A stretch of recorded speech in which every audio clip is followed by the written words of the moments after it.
En dépit des statistiques, en dépit des pronostics, en dépit de ce que les médecins auraient pu dire, when Jesus says yes, nobody can say no.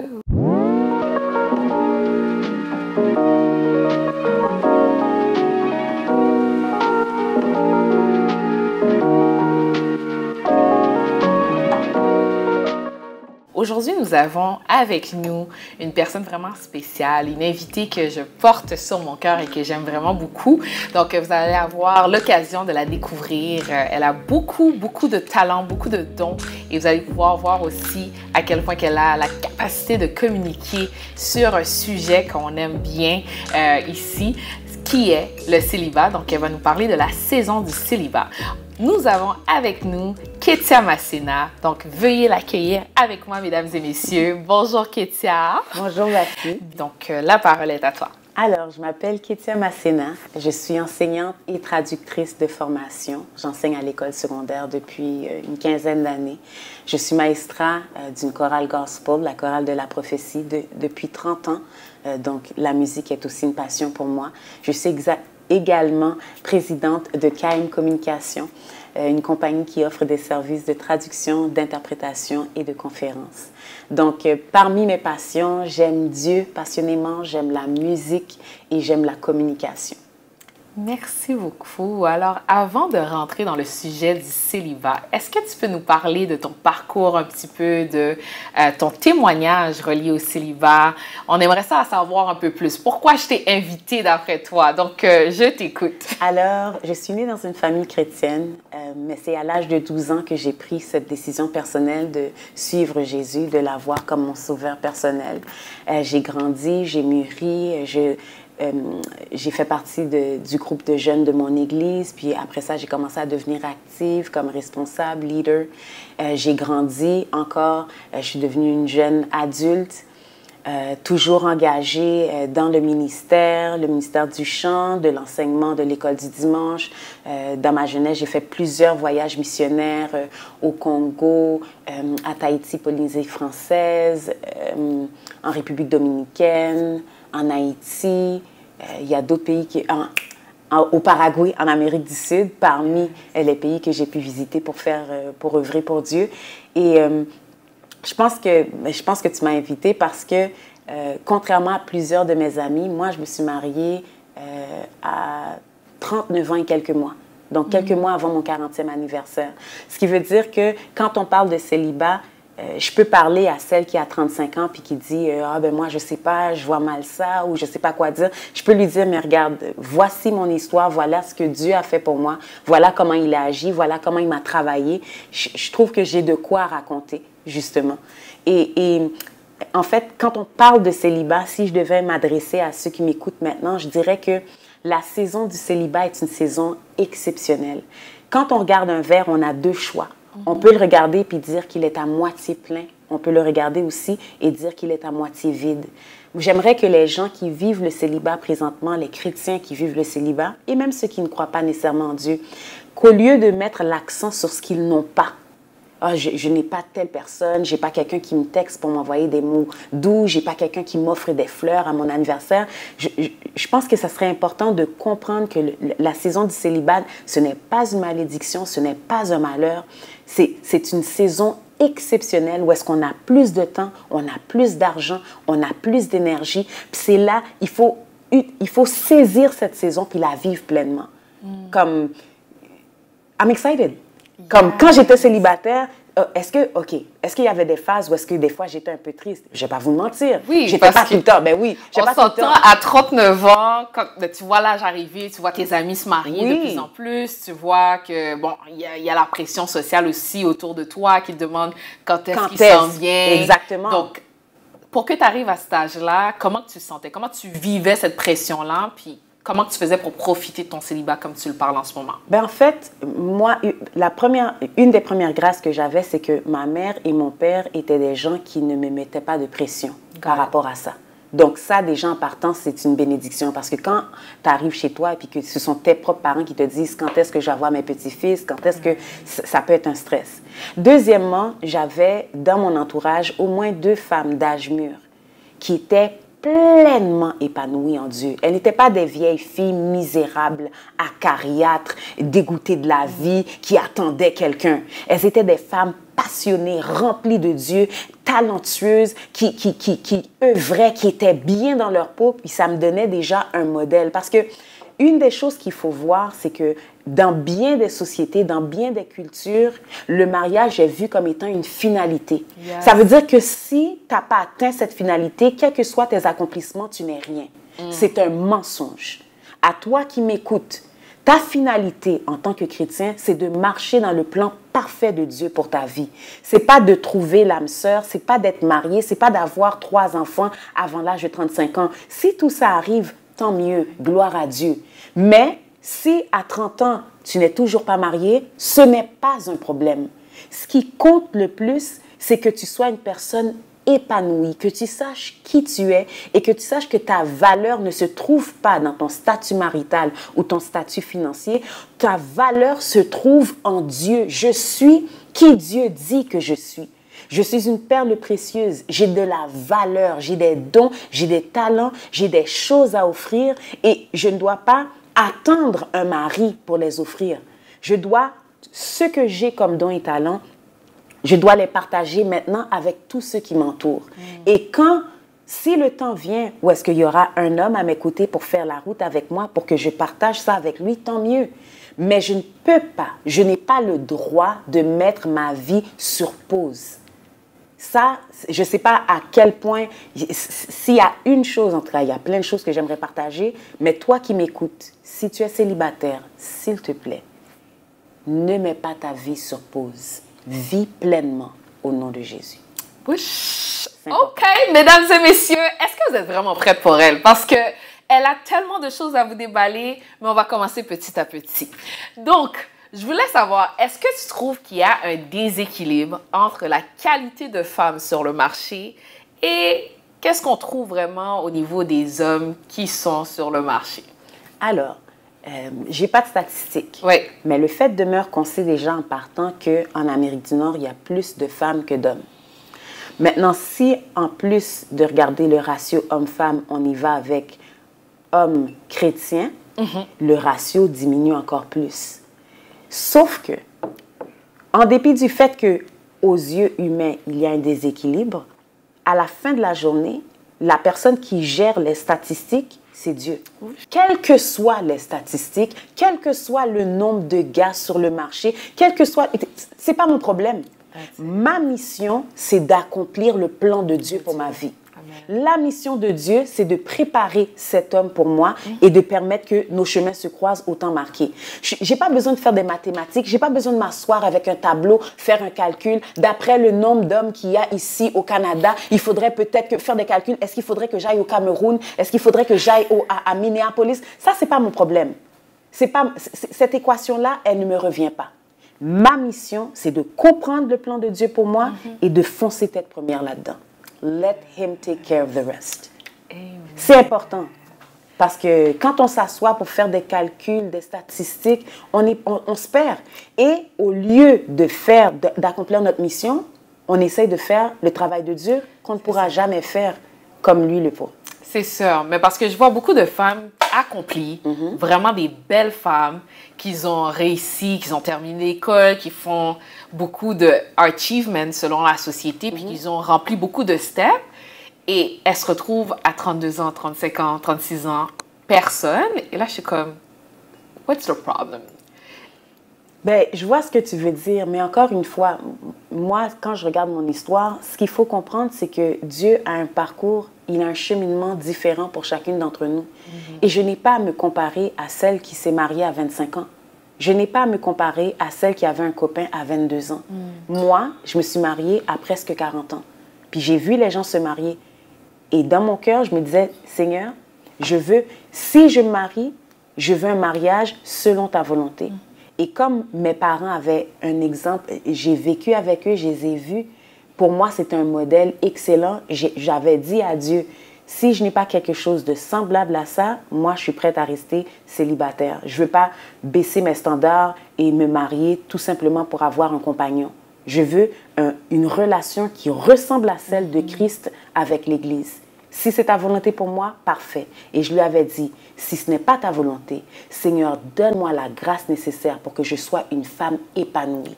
Et je peux te dire, ma fille, que jusqu'à 39 ans, quand on me voyait, je rayonnais. Et je rayonnais non parce que j'avais un homme dans ma vie, mais je rayonnais parce que j'avais la gloire et la grâce de Dieu dans ma vie et que je connaissais ma valeur. C'est important. Sinon, si on attend un homme pour briller, ben ça se peut qu'on ne brille pas. Et s'il vient à 45 ans? Et si je me marie à 42 ans? Et si je n'ai pas d'enfant? Est-ce que ma vie, est-ce que je serai passée à côté de ma vie si je n'ai pas d'enfant? On n'est pas toutes appelées à en avoir. Moi, Dieu m'a fait grâce. Ça faisait partie de son plan pour moi, parce que moi, je ne peux même pas dire que dans mon enfance, dans mon adolescence, je me disais, ah, moi, je vais avoir, à 30 ans, j'aurai 3 enfants. Non, j'étais consciente de tout ce que ça sous-entendait comme responsabilité.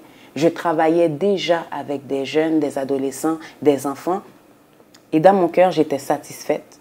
Et je me disais, même si je ne me marie pas, même si je n'ai pas d'enfants, je donne à la communauté, je suis bien. Maintenant, Dieu avait un autre plan pour moi.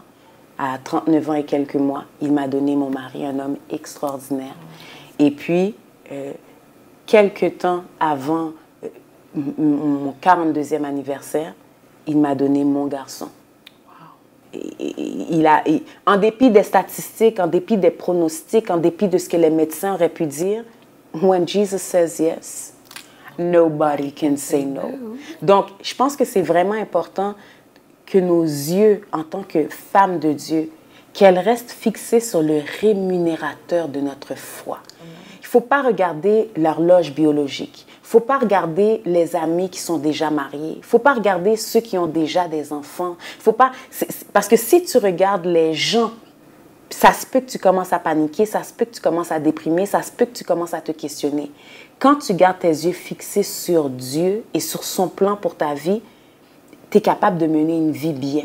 Puis maintenant, je vais pas dire que tu vas vivre sur une montagne et que tu vas tout le temps être sur la montagne et que tu n'auras jamais des interrogations, que tu n'auras jamais des pulsions, tu n'auras jamais des envies. Je ne vais pas te mentir, je te dis la vérité, on est encore sur terre, on est encore chair. Mais il y a une différence entre quelqu'un qui est dominé par l'idole du mariage et quelqu'un qui est dominé par l'Esprit de Dieu. Et ça fait toute la différence, ma fille. Quand tu es épanouie, là, c'est parce que tes yeux sont fixés sur ton Créateur. Tandis que quand tu regardes l'horloge biologique puis que tu regardes tes amis qui se marient été après été, tu peux être déprimé, tu peux devenir une femme acariate, tu peux devenir une femme aigre. Parce que dans ton cœur, il y a une certaine amertume, parce que tu attends, puis la personne ne vient pas. Et le pire, c'est que quand tu as mis tous tes œufs dans le même panier puis que tu te dis que tu vas vivre la vraie vie quand le bon gars va venir, il y a 95% de chances que quand il arrive, que tu sois misérable parce que tes attentes étaient trop élevées par rapport à lui. Ta joie première, tu ne dois pas chercher à la trouver en un homme. La Bible dit, maudit soit l'homme qui se confie en l'homme. Homme de Dieu ou pas, si c'est lui la source première de ta joie, bonne chance. Ouf. Tandis que si la source première de ta joie, c'est Dieu, avec un homme ou sans un homme, tu auras un sourire aux lèvres. Got you. J'ai compris. C'est vraiment ça. Je partageais un petit segment de mon témoignage. Dernièrement, je suis partie en vacances avec ma mère. Puis, je me suis habillée, je me suis mise toute belle, mais pas en m'attendant que je vais rencontrer quelqu'un, juste parce que I want to be, like, feeling myself. C'est ça. Donc là, je m'habille et elle me regarde, elle me dit, wow, gardons belle bébé cap gaspillé. Ben, regarde une belle femme, ben pour elle, c'est regarde une belle femme qui est en train de se gaspiller. Et ça vient aussi avec, elle dit, les hommes sont où, je comprends pas. Et à chaque fois qu'on allait prier, parce que tout le long de la fin de semaine, on priait tout le temps. Et à chaque fois qu'on allait prier, c'était vraiment comme, Seigneur, envoie l'homme de Vasti. Envoie l'homme de Vasti. Qu'est-ce que tu fais quand toi, tu vis ton célibat comme correctement, tu es bien dans ta peau ou quoi que ce soit, mais que tous les agents, les gens autour de toi, c'est la seule discussion qu'on veut avoir avec toi, c'est... Puis, il est où le gars? Ou bien qu'on te considère comme, bon, ben, tu es en train de te gaspiller parce que tu n'as pas quelqu'un dans ta vie.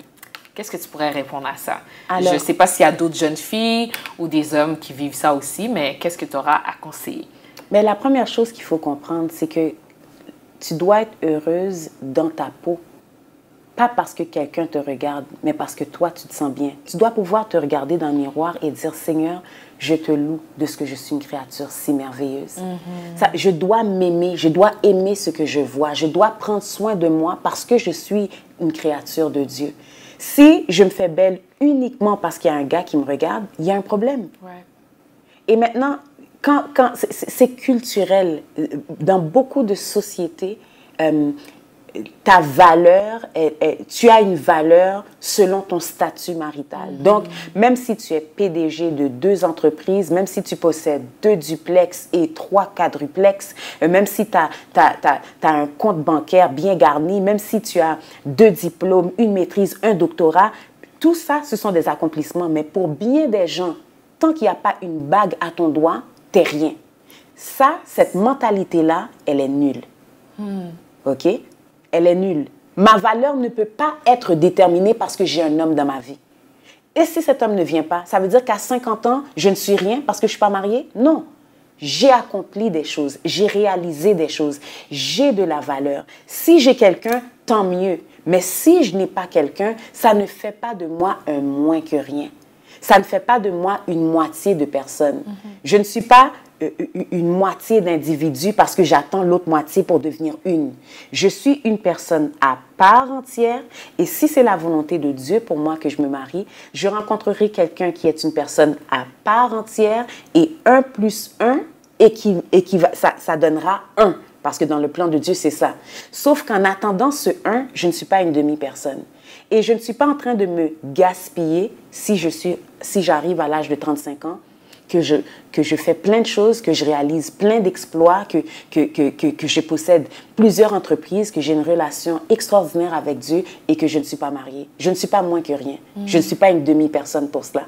Et les gens qui s'expriment ainsi ne sont pas méchantes. Ce ne sont pas des gens qui sont méchants.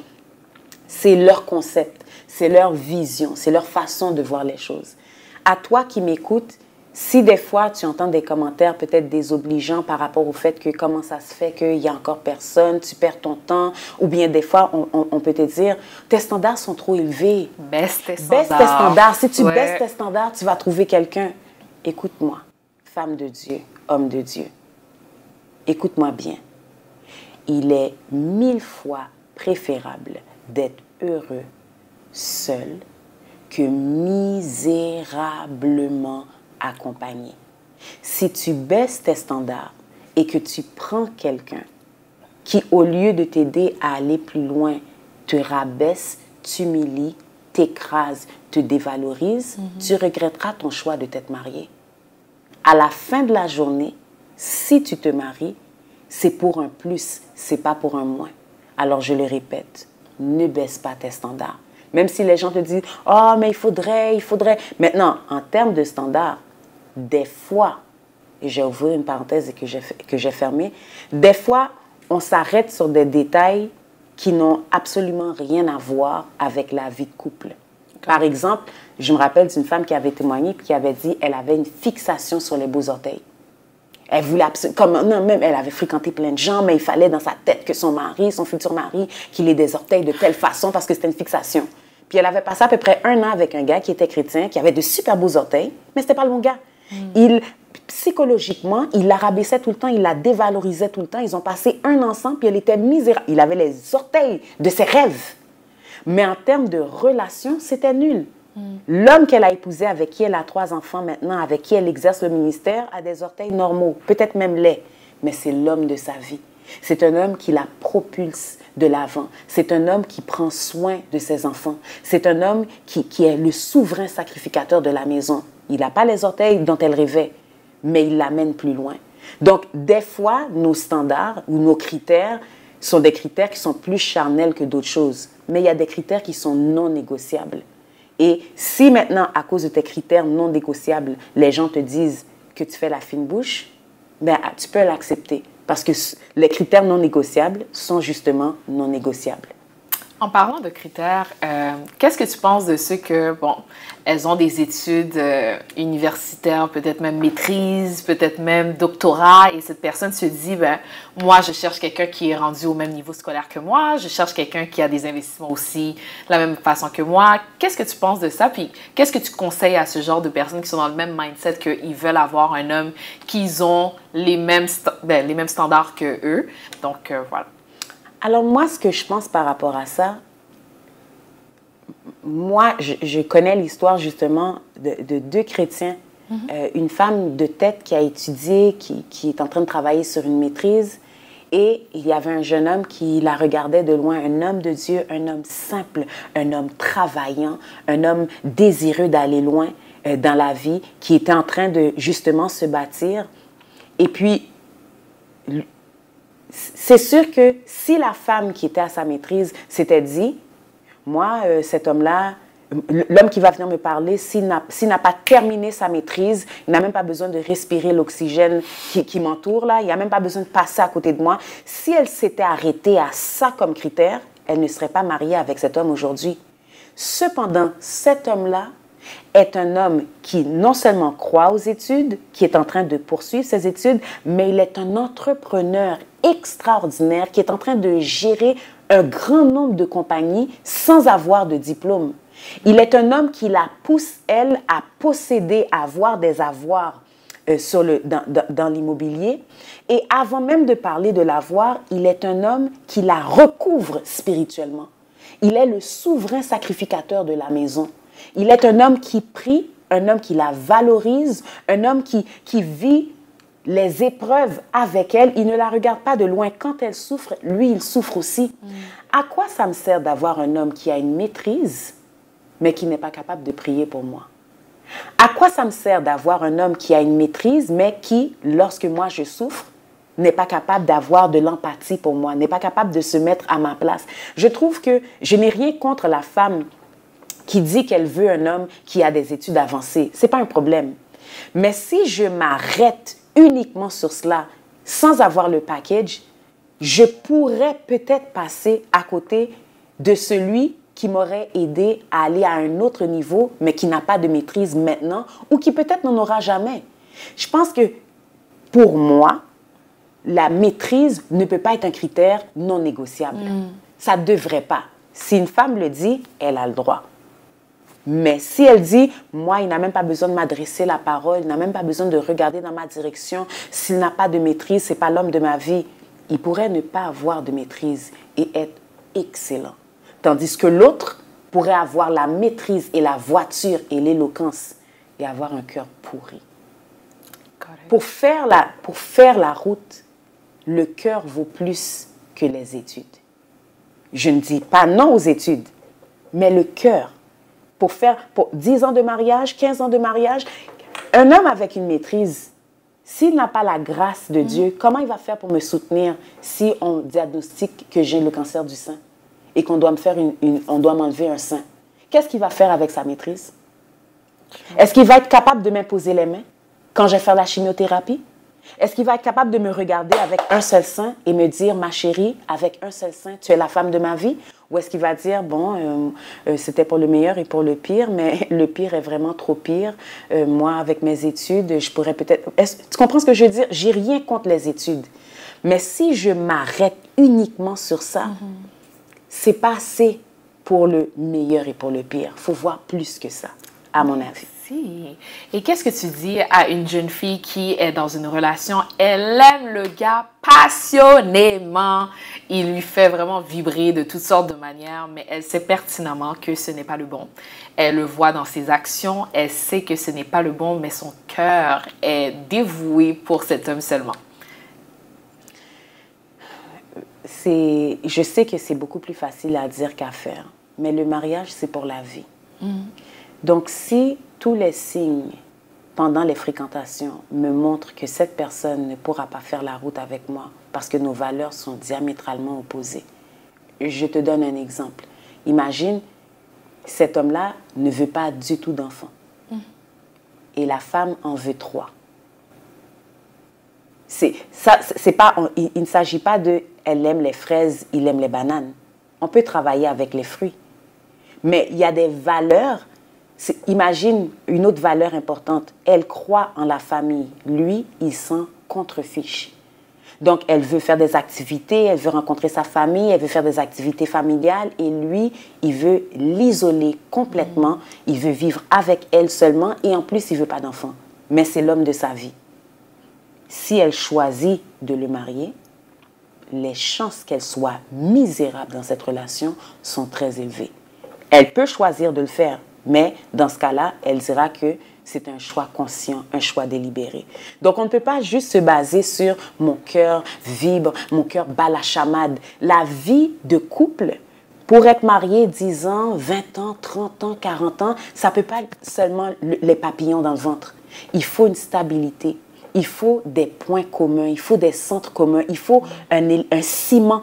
Le ciment qui est Dieu. Il faut des valeurs communes. Quand on est trop différent puis qu'on n'est pas capable de faire des consensus, un autre exemple, imagine, dans les fréquentations, je vois que c'est un homme qui ne pardonne pas facilement, c'est un homme rancunier. Comment on va faire? 30 ans de mariage, tu penses que je ne vais pas t'irriter? Tu penses que je ne vais pas te faire pleurer? Oui. Mais si chaque fois que moi, en tant qu'épouse, je fais une gaffe, tu passes 2 semaines, tu ne me parles pas, tu m'ignores, tu me méprises dans la maison, après 30 ans de mariage, je pense que je vais être misérable.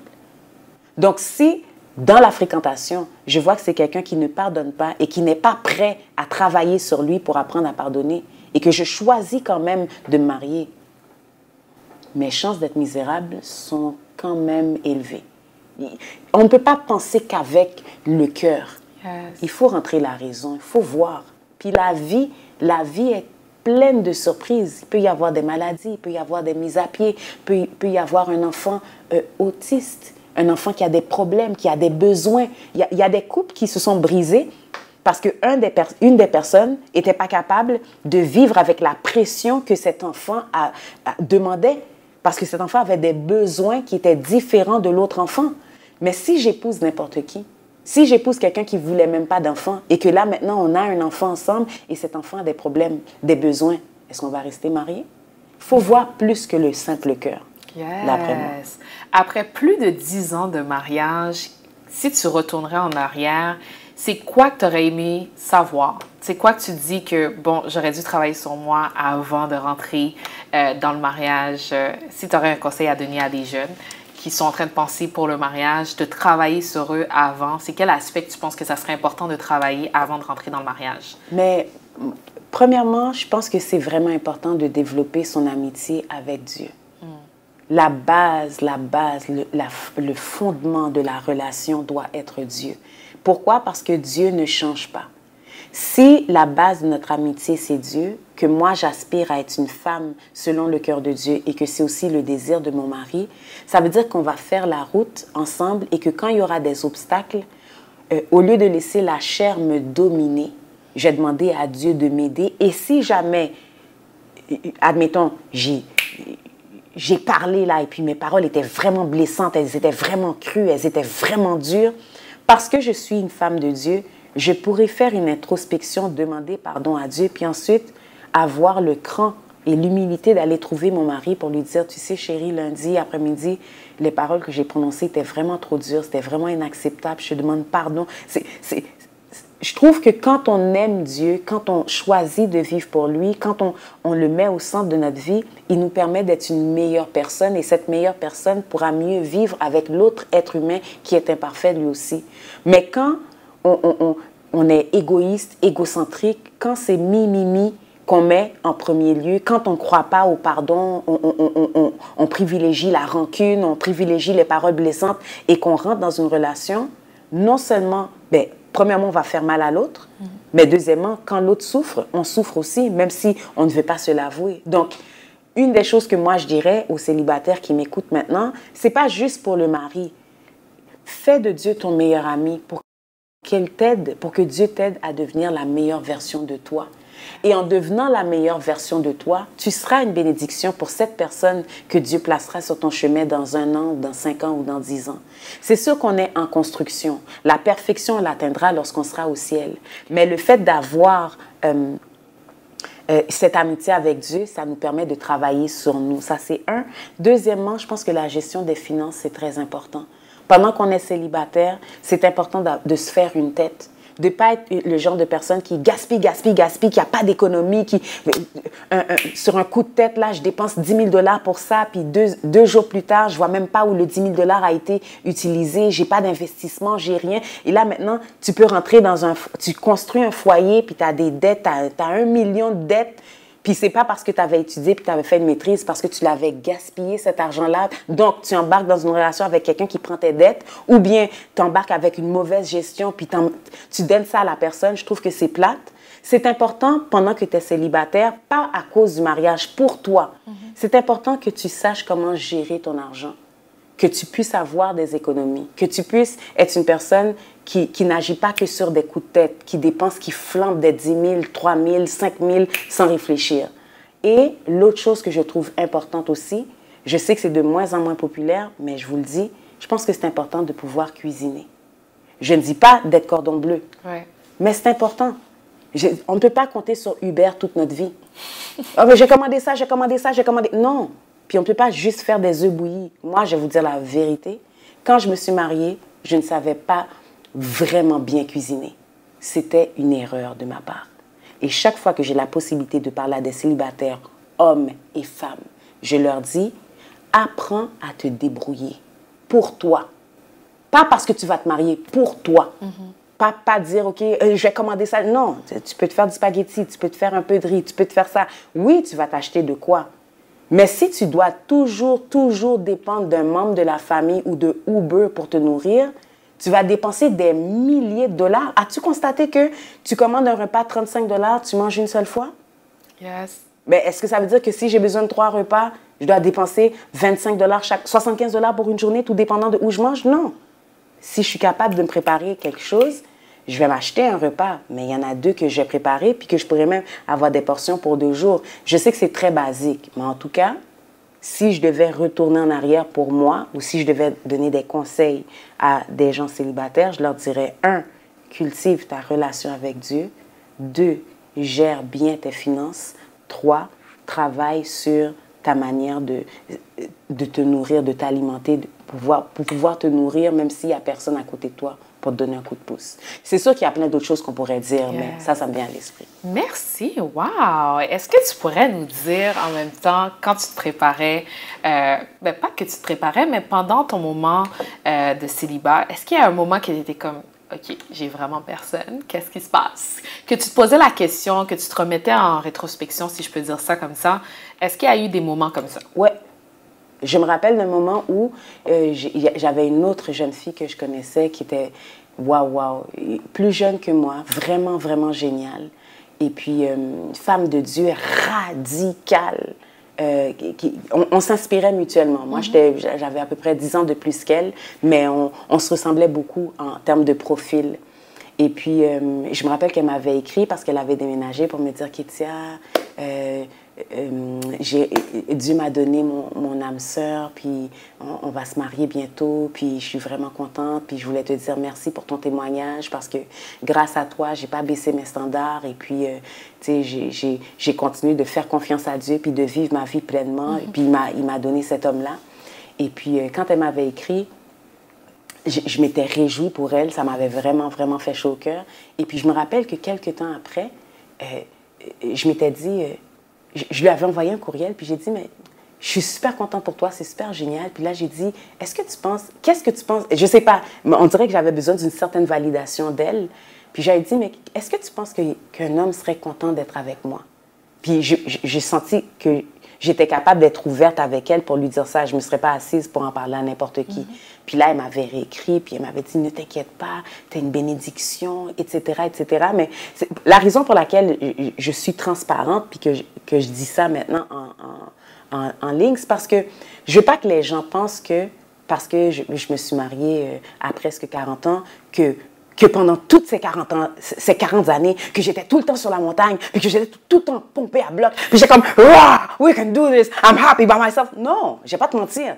Il y a quand même eu des réflexions, il y a quand même eu des temps, il y a quand même eu des moments où je me disais, j'aurais tellement aimé recevoir des fleurs de quelqu'un qui me trouve magnifique. Est-ce que la pensée m'a traversé l'esprit? Certainement. La différence, par contre, entre moi et plusieurs autres femmes, c'est que ces pensées-là ne me dominaient pas.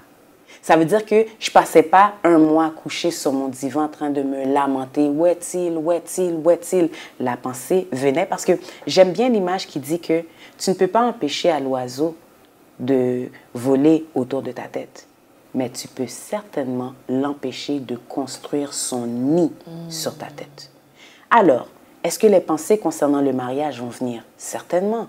Tu vas aller à un mariage, t'es fille d'honneur, tu vois ton amie qui est magnifique, qui est rayonnante, qui a trouvé l'homme de sa vie. Tu es contente pour elle et tu as une petite pensée dans ta tête pour dire « j'attends mon jour, ça passe ».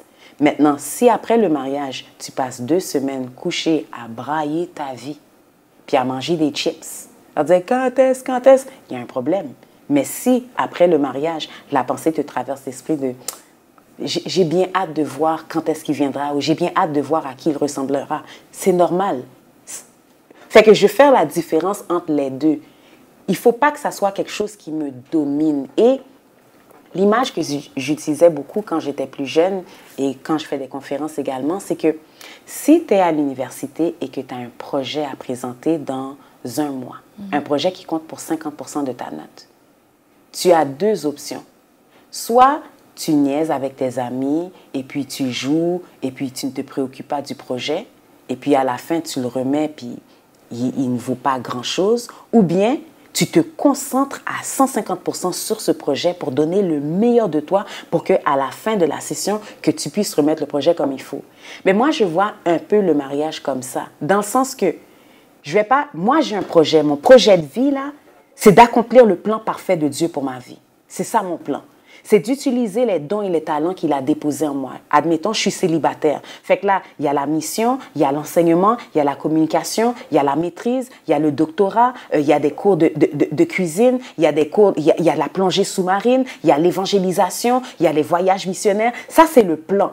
Et maintenant, pendant que moi, je suis actively involved, pendant que moi, je suis en train de préparer mon travail de fin de session, il se peut qu'il y ait quelqu'un il se peut qu'il y ait quelqu'un qui vienne à côté de moi pour dire « Oh, moi, je fais également ce travail de fin de session et badaboum, badabam, c'est l'homme de ma vie. » Mais l'affaire, c'est que je ne peux pas être assise sur mes beaux lauriers, les bras croisés, en train de soupirer et de poser à tout être humain qui vient à côté de moi. « Est-ce que c'est toi? Est-ce que c'est toi? Parce que je suis désespérée. Moi, je veux encourager tous ceux qui m'entendent qui sont célibataires. Live your best life in Christ. Vis ta vie à 100 000 à l'heure dans le Seigneur.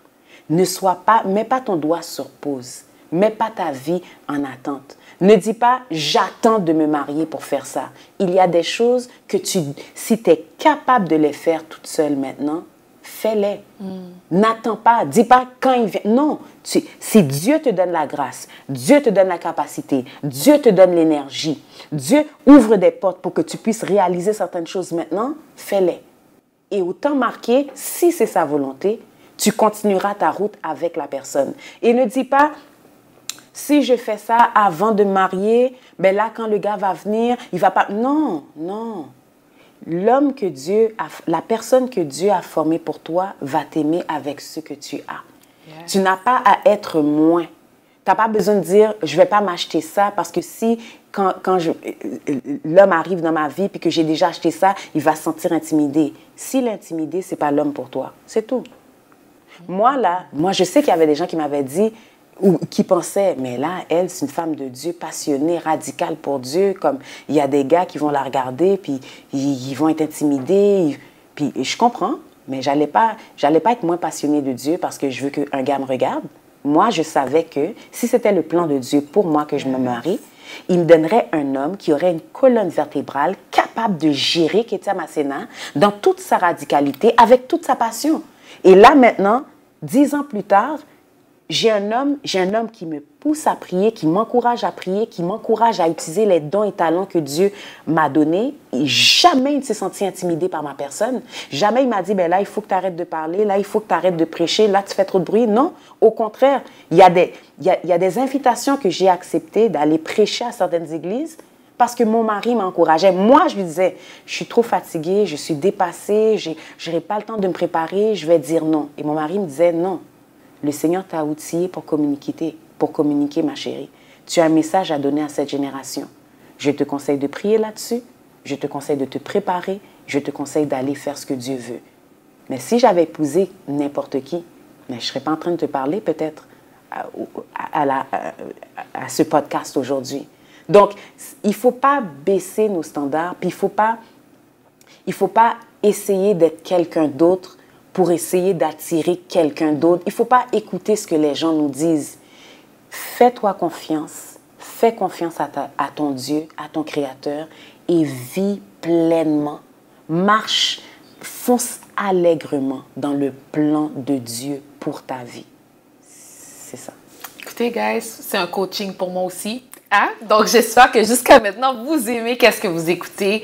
Moi, j'ai deux dernières questions pour toi. Pour ceux qui approchent, tu sais, on se parlait, toi puis moi, et tu m'avais dit quelque chose qui m'a frappée. Tu m'avais dit la belle saison du célibat. Là, j'étais comme, est-ce qu'elle me niaise? Donc, pour ceux qui ne voient plus la saison du célibat aussi belle, pourquoi toi, tu la considères comme une belle saison et quel conseil que tu as pour eux pour qu'ils puissent eux aussi voir que c'est une belle saison, le célibat?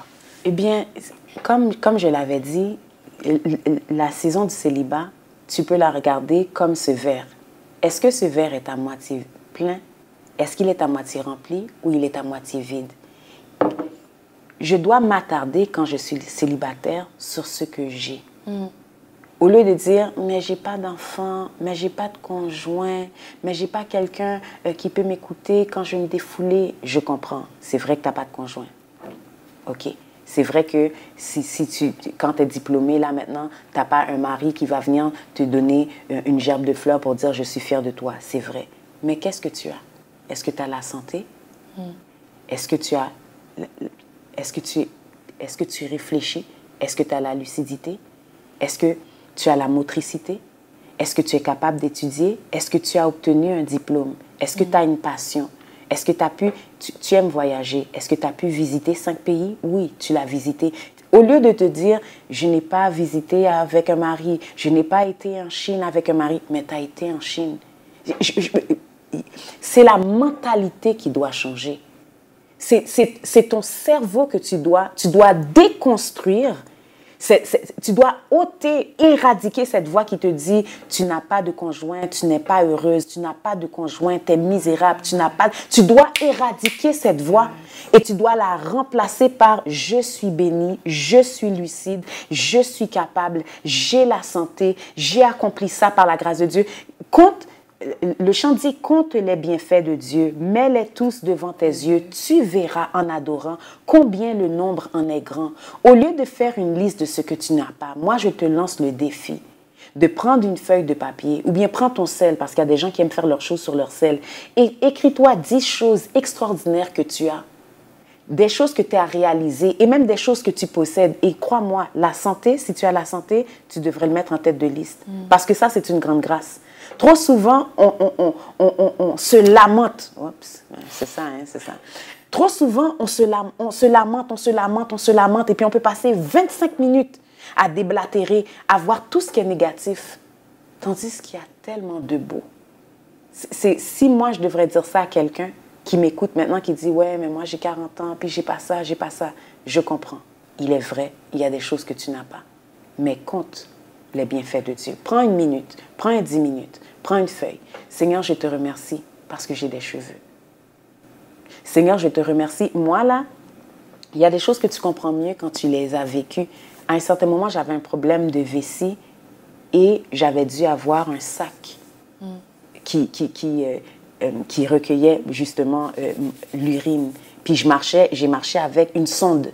J'avais marché avec pendant quelques jours et cette expérience fait que moi, je suis reconnaissante de pouvoir aller à la toilette toute seule. Fait que même si quelqu'un me regarde et dit ah, « juste pour ça », non, tu comprends pas. Moi, je comprends. Moi, je suis reconnaissante pour ça. Fait que je pense que c'est important, pour toi qui m'écoutes, ne te lamente pas sur ce que tu ne possèdes pas. Prends le temps de dresser la liste de ce que Dieu t'a permis d'accomplir, de ce que Dieu t'a permis de posséder. Et je t'encourage aussi également à apprendre à faire le tri des paroles. Il y a des paroles que les gens te disent que tu dois garder. Mais il y a des paroles que les gens te disent que tu dois jeter dans l'abîme. Des fois, tu laisses trop les paroles des gens, des paroles négatives, des gens qui parlent de manière pessimiste, de manière vraiment, c'est sombre. Et puis là, tu prends, tu intériorises. Non, non, non, non, non, non, non. Si ce que tu dis ne m'apporte rien de positif, si ce n'est pas constructif, plongez dans l'abîme. Pas le choix. Tu n'es pas obligé de le dire dans la face de la personne. Mais il faut que tu puisses avoir un filtre. Il faut que tu puisses pouvoir avoir un filtre pour dire cette parole-là, je la garde. Cette parole-là, je la jette. Yes. C'est important. Merci beaucoup. Et dernière question pour clôturer le tout. Est-ce que tu as un conseil final, vraiment, tu pourrais parler à nos auditeurs par rapport au célibat, comment ils pourraient profiter du célibat? Donc, le message final, le mot de la fin, nous t'attendons. Alors, le mot de la fin, pour toi qui m'écoutes, qui a une amitié avec Dieu, va encore plus loin dans cette amitié. Apprends à le connaître davantage, grandis dans sa parole et deuxièmement, vis pleinement, découvre qui tu es et utilise ce que tu as comme don et talent pour contribuer à l'avancement du royaume. En travail, ça peut être dans ton travail, dans ton milieu de travail, ça peut être dans une passion que tu fais on the side, mais vis, ce que je dirais à nos auditeurs, c'est ne mets pas ta vie sur pause en attendant l'âme sœur. Vis à 100%, vis pleinement, vis tous les jours que Dieu t'a donné, vis intentionnellement. Yes. Pas en attente, mais pas, je vais le répéter, ne mets pas ta vie sur pause. Ne dis pas que tu vas commencer à vivre quand ton âme sœur viendra. C'est aujourd'hui qu'il faut vivre. Vis pleinement, grandis dans ton amitié avec Christ et sache que ta valeur n'est pas déterminée par ton statut marital. Ta valeur est déterminée par Dieu. Tu es une perle, homme ou femme, une perle de grande valeur. Merci beaucoup. Et comment qu'on peut te rejoindre? Alors, Instagram, ceux qui veulent faire partie de ton entreprise, qui veulent avoir des cours de communication, comment qu'on peut te rejoindre? En fait, pour l'instant, ça serait vraiment Instagram, Ketia Masséna, ou Facebook, Ketia Masséna, et il y aura des choses à venir plus tard pour KM Communication. All right. Donc, mesdames et messieurs, encore une fois, merci d'avoir participé avec nous, écouté le podcast, partagé à quelqu'un qui en a besoin. Nous croyons dans l'esprit de partage, donc gardez pas ce beau message pour vous, mais partagez-le. Merci d'avoir assisté à ce podcast et espérons de vous revoir très bientôt pour de la nouveauté à l'émission. Donc, à très bientôt et passez une excellente journée.